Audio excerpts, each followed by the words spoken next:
જોવો છો કે આપણું જે લારીમાં મળે તે જ રીતનું ખીચું એકદમ સારું એવું બની અને તૈયાર છે। ફ્રેન્ડ, તો તમારું સ્વાગત છે મારા રસોડામાં। તો અવનવી વાનગી જોવા માટે ચેનલને સબસ્ક્રાઈબ કરો। જો મારો વિડીયો ગમે તો વિડીયોને લાઈક કરો, શેર કરો, કમેન્ટ કરો। બાજુમાં રહેલ બેલ આઇકનને દબાવો તેથી નોટિફિકેશન તમને રોજ મળતું રહે। આજે હું તમારી સાથે શેર કરીશ ચોખાના લોટના ખીચુની રેસીપી। તો ચાલો શરૂ કરીએ રેસીપી। ચોખાના લોટના ખીચું બનાવવા માટે મેં 1 વાટકો ચોખાનો ઝીણો જે લોટ આવે તે લીધેલો છે। તો ચોખાનો લોટ તમે કોઈ પણ ચોખાનો લઈ શકો છો। લોટને પહેલાં આપણે ચાળી લેશું।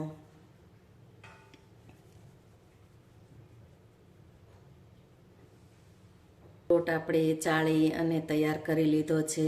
લોટ આપણે 1 વાટકો લોટ છે તો આપણે 2 વાટકા પાણીનો ઉપયોગ કરશું। આપણે જે વાટકાથી લોટ લીધેલો છે તે જ વાટકાથી આપણે પાણી લેશું। તો આપણે 1 વાટકો લોટ અને 2 વાટકા પાણીનો ઉપયોગ કરશું।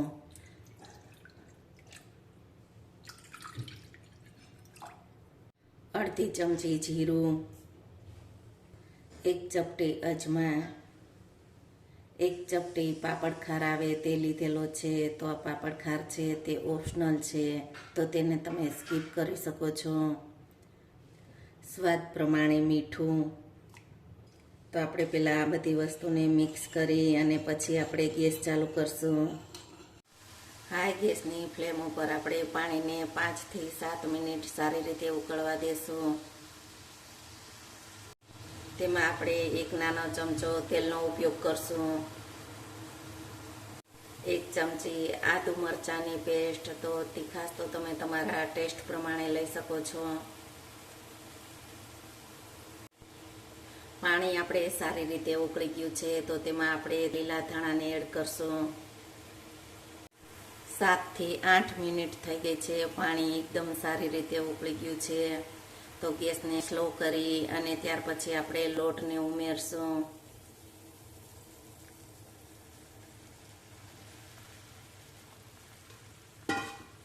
તો આપણે આ રીતે વેલણની મદદથી આપણે એકદમ સારી રીતે લોટને મિક્સ કરી આ રીતે હલાવતા રહેશું, તેથી લોટમાં ગાંઠા ન થાય તેનું ખાસ ધ્યાન રાખવાનું। તો આ રીતે સતત હલાવવાનું, તેથી લોટમાં ગાંઠા જરાય ન થાય।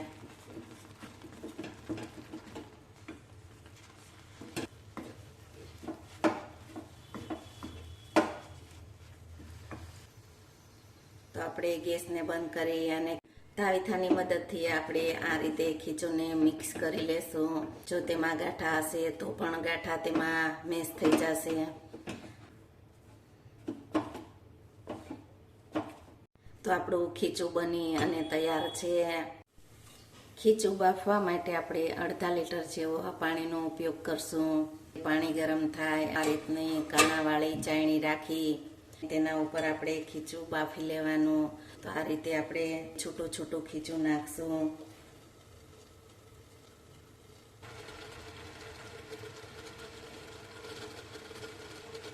આપણે ખીચાને આ રીતે 5 મિનિટ બાફી લેશું, તેથી ખીચુંનો કલર છે તે એકદમ બદલી જશે અને ખીચું એકદમ સ્મૂથ તૈયાર થઈ જશે। તો આપણે ઢાંકી અને 5 મિનિટ રહેવા દેશું। 5 મિનિટ થઈ ગઈ છે તો આપણે ખીચાને ચેક કરી લેશું।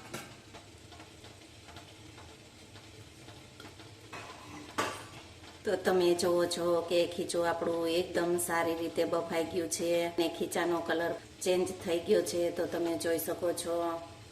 તો આ રીતે આપણે ખીચું બાફી અને તૈયાર કરી લેવાનું। આપણે ગેસને બંધ કરી અને ખીચું સર્વ કરી લેશું। તો આપણે આ પડિયામાં ખીચાને સર્વ કરશું।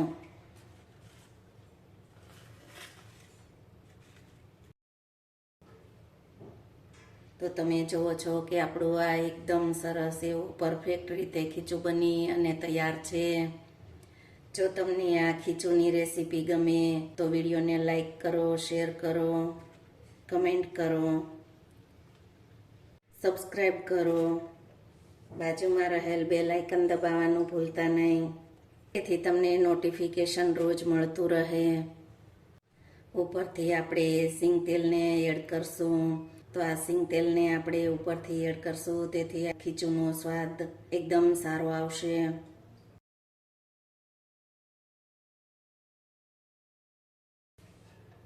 ઉપર આપણે જે અથાણાનો અચાર મસાલો આવે તેને સ્પ્રિંકલ કરશું.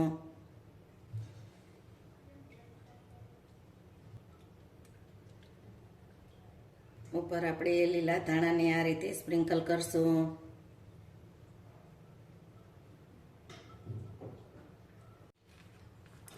તો તમે જુઓ છો કે આપણું જે લારીમાં મળે તે જ રીતનું ખીચું એકદમ સારું એવું બની અને તૈયાર છે. તો છે ને એકદમ સરસ. જો આ રીતે ખીચું તમે બનાવશો તો એકદમ સારું એવું બનશે.